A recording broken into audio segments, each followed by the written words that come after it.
Naubos na isa. Dalawa pa. Mamaya na buha. Kailan kayo kakainin niyo kami? Parang professional eater. Breakfast. Pwede breakfast na yun.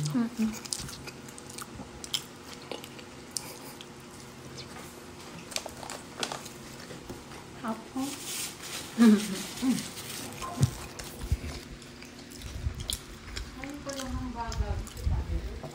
Dalawa na ubos ko. Si Mrs. isa pa lang. Baby, mo kailangan ng sauce dito sa manok. Ano bang great ito? Ayan. Ang sarap. Yan o suka. Homemade suka. Na? Ito, mas masarap. Nililigo pag kita.